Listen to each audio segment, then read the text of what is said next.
good day, Ma'am Josie. My name is Christine Mitalang, and today I'm going to discuss or to do a return demonstration on ear assessment.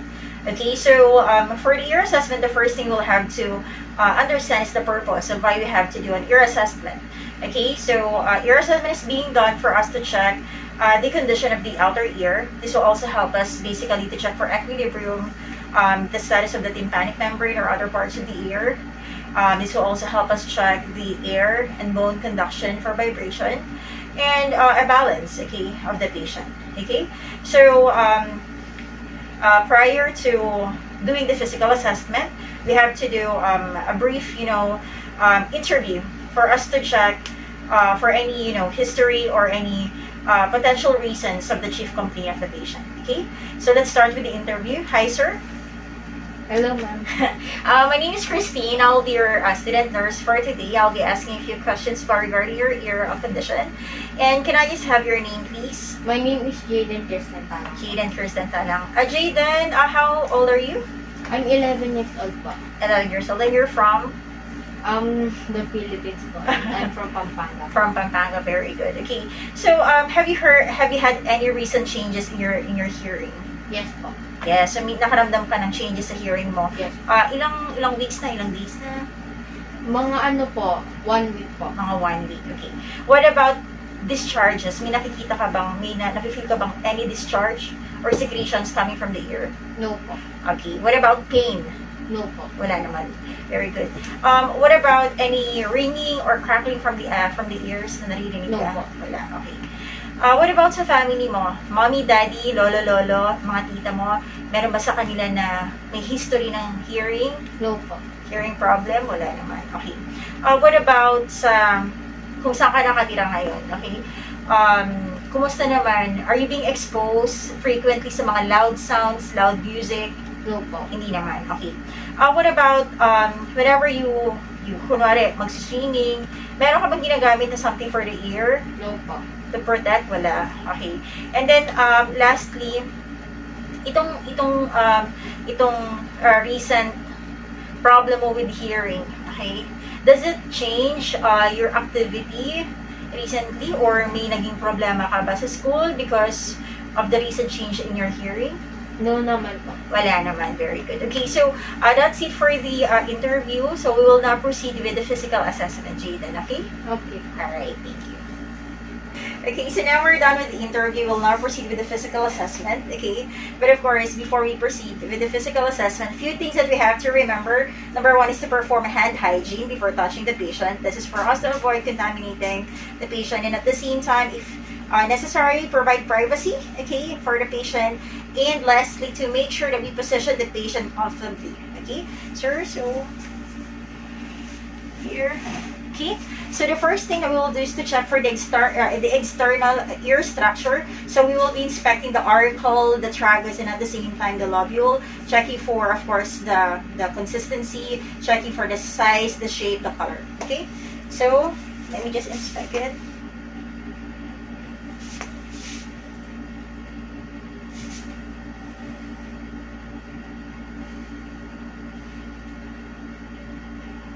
Okay, so upon checking here, it's normal.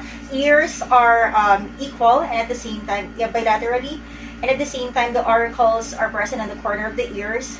And at the same time, it shows that the skin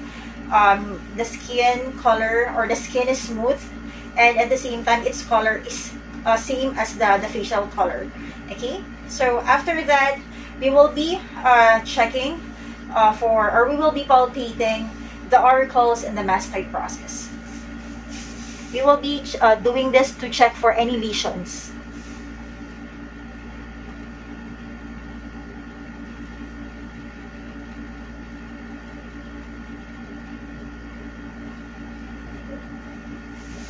Okay, so upon checking the auricle, the tragus, and the mastoid process is not tender, so which is the normal findings, okay, for this specific palpation. Now, after we're done with the inspection and the palpation, we will now move on to the otoscopic examination. So for the otoscopic examination, you will inspect the external auditory canal with an otoscope. But since I don't have an otoscope for the meantime, I'll be using a pen light. And at the same time, we will be checking for a discharge, color, consistency of the cerumen, and at the same time, check if the ear canal is normal and if there is any presence of nodules. Okay. Afterwards, we will also be checking for the tympanic membrane or the eardrum. So I will be inspecting now the external structure or the external auditory canal.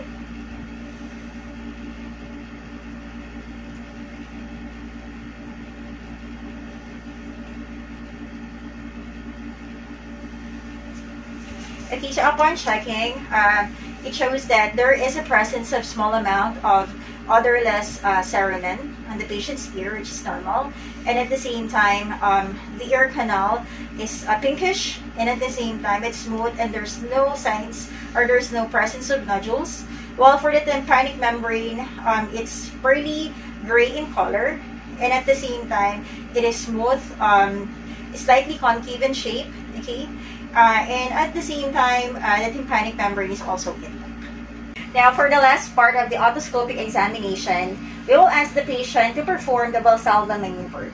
So in performing the Valsalva maneuver, we'll ask the patient to sit, of course, and then we'll ask him to pinch his nose, and then try and ask him to exhale, okay, while his nose is being pinched, okay. So we will then observe the center of the tympanic membrane for any flutter. So, sir, can you please pinch your nose? Okay. And then, on count of 3, I will ask you to exhale, okay? 1, 2, 3. Okay, very good. Thank you. Alright, so it shows here that the patient has a healthy membrane that flutters when the bulb is inflated. And then, as soon as he released the air, the resting position of the tympanic membrane went back. So, So basically, once the air has been released, the resting position has went back to its normal. So that's it for the otoscopic examination.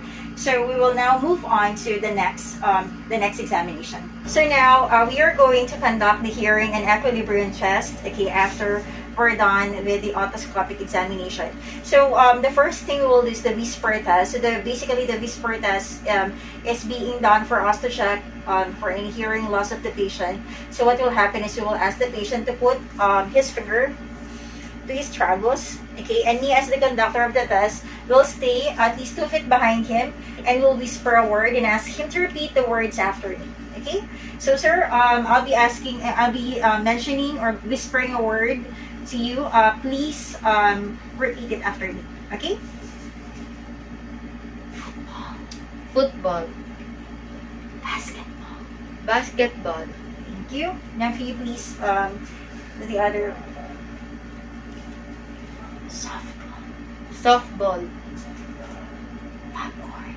Popcorn. Okay, thank you.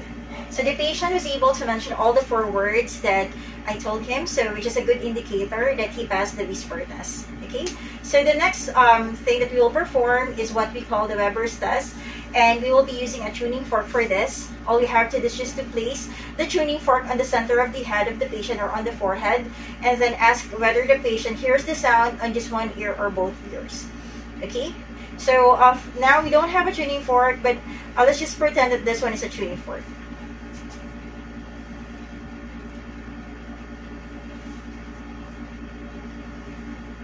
Can you hear the sound, sir, on both ears? Yes. Thank you.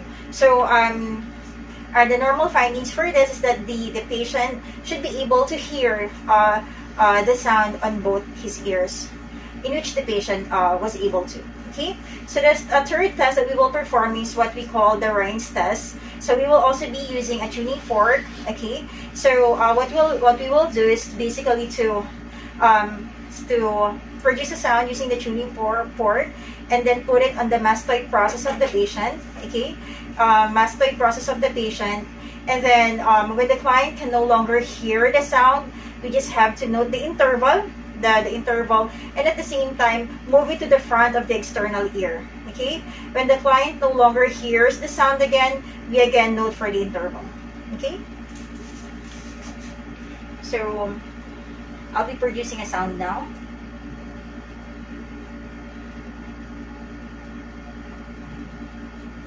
Can you still hear the sound, sir? No po. One more. Can you still hear the sound? No po. Now, moving on to the external ear. Can you hear the sound? No po. Can you still hear the sound? No po. Okay. So, basically, that's the Rhine test. Okay. So, after we perform the Rhine's test, we will now be performing the Romberg's test, and this is basically to evaluate the equilibrium, okay, of the patient. So, we will ask him to stand. Sir, can you please stand? Please put your feet together. Okay. Put your feet together. Hands on the side. Okay. And then, close your eyes for 20 seconds. Okay. So 1, 2, 3, 4, 5, 6, 7, 8, 9, 10, 11, 12, 13, 14, 15, 16, 17, 18, 19. Alright, thank you, sir. So you can now sit again. Have a seat, please. Okay, so after the Romberg's test, we've identified in the patient equilibrium is normal. Okay, he was able to stand still despite his feet being together and at the same time his eyes being closed. Now, for the last part of the assessment, of course, is the analysis of data. For the analysis of data, the first thing, of course, we'll have to do is to formulate our nursing diagnosis. Okay, it is also a part wherein we are going to formulate collaborative problems and, of course, make proper referrals if needed be. Okay, so those are the things that we have to do for the analysis of data. And again, thank you so much for watching. This is watching as I perform the analysis or the assessment of the ear. Okay, so thank you so much, and I hope you've learned something. Bye!